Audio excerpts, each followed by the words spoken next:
ثم جعلناك على شريعة من الأمر فاتبعها ولا تتبع أهواء الذين لا يعلمون. Bagaimanakah hukum menikah di masjid dan bagaimanakah akad hukum nikah memakai baju putih? Karena ada yang mengatakan bahwa memakai baju putih ketika menikah budaya kafir. Syukron. Para ulama membahas, di antaranya Lajnah Daimah menjawab bahwa hukum asal menikah di dalam masjid itu tidak mengapa selama batasan-batasan Allah tetap dijaga, tidak terjadi campur baur. Ya, tapi untuk zaman kita sekarang, kalau saya pribadi menasihati jangan buat di masjid, karena masjid Allah menjadi kotor dengan perbuatan maksiat sebagian orang. Apa contohnya? Berjabat-jabat tangan antara lawan jenis yang tidak mahram dilakukan di dalam rumah Allah. Sering enggak ini terjadi? Sering. Sedangkan Nabi menyatakan la an yud'ana ahadun fi ra'si bimikhyati min hadid khairun min an yamusa damra'atin la tahilullah. Ditusuknya kepala kalian dengan jarum besi itu lebih baik daripada berjabat tangan dengan lawan jenis yang bukan mahram. Ya, yang bukan mahram. Ya. Kecuali yang mahram. Misalkan kalau kita laki-laki, ya anak kita, ya cucu anak sampai cucu yang paling jauh. Kemudian keponakan kita, ya, kemudian saudari kandung kita, kemudian bibi kita, nenek kita sampai ke atas menantu kita. Jelas ya? Anak susu kita, ibu tiri kita, walaupun bapak kita udah pisah sama dia, tetap masih mahram. Mertua kita ini mahram walaupun kita udah cerai sama anaknya, itu mahram sampai hari kiamat. Mertua itu. Jelas ya? Maka hak mertua hendaknya dijaga walaupun sudah bercerai. Baik, maka saya menasihati untuk tidak. Seringkali penyimpangan ini tadi. Kedua, selfie-selfian. Mending kalau selfie dia dengan tembok masjid mungkin masih mending. Ini sama calon pengantin, dia wanita, ya, yang datang laki-laki selfie sama dia. Ya. Dan terkadang pengantin laki-lakinya biasa-biasa aja dia, istri dia selfie sama orang lain. Yang kemudian foto istri dia terkadang diupload di media massa, di medsos. Bahkan ada laki-laki lain yang teman ya sekolah sama istrinya datang selfie, dibiarkan. Ini namanya suami dayus. Nabi menyatakan la yadkhulul jannata dayus, suami yang dayus tidak akan masuk surga.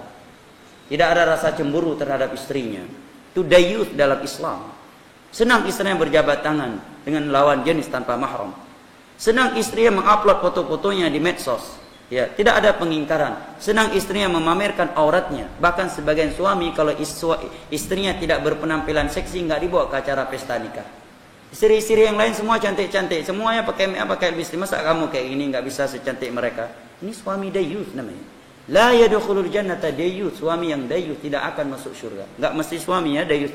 Lelaki yang dayus tidak akan masuk surga. Apakah terhadap istrinya, anaknya, ibunya dan keluarganya yang lainnya.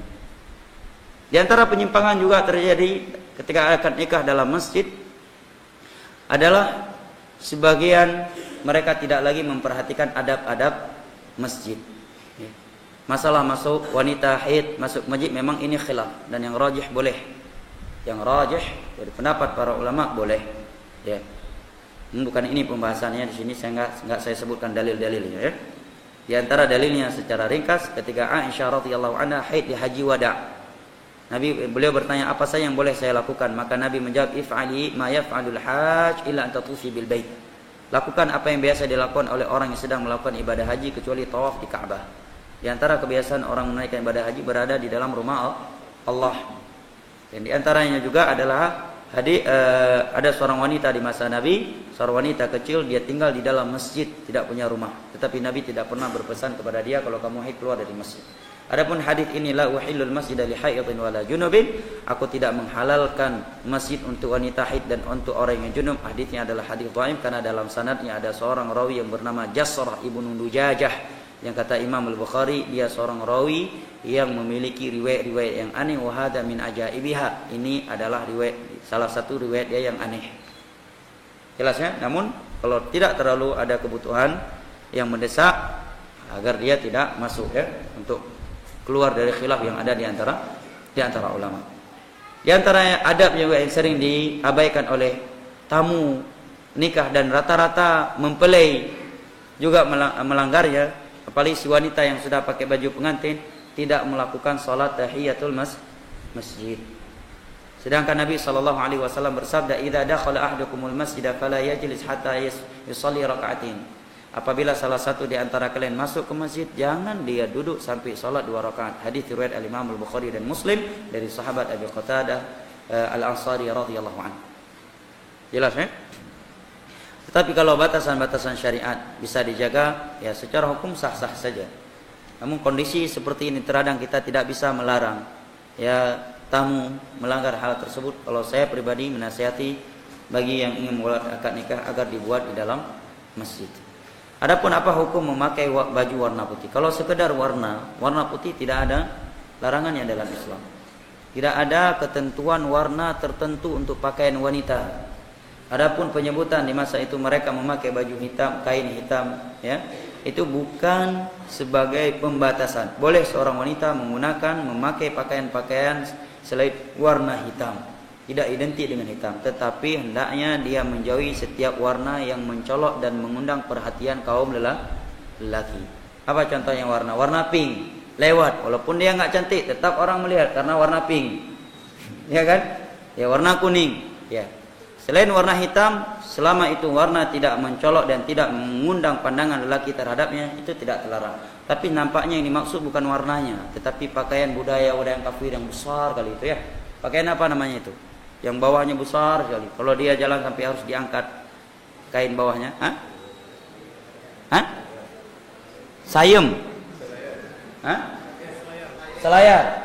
Ya, saya mendapatkan jawaban guru saya Syekh Abdurrahman Al-Mar'i, seorang ulama fikih di Yaman, sudah meninggal rahimahullah taala. Beliau menjawab, ini termasuk kebiasaan orang kafir. Pakaian apa tadi? Selayar.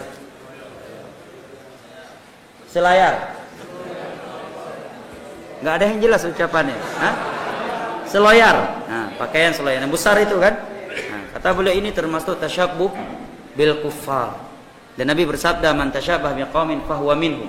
Barang siapa yang menyerupai suatu kaum maka dia bagian dari kaum itu. Ini satu. Yang kedua, mengundang fitnah, apalagi kalau di tempat terbuka. Beda halnya kalau di kalangan wanita saja. Itu saja sudah termasuk tasyabbuh dan membuang-buang harta pada sesuatu yang tidak terlalu besar manfaatnya.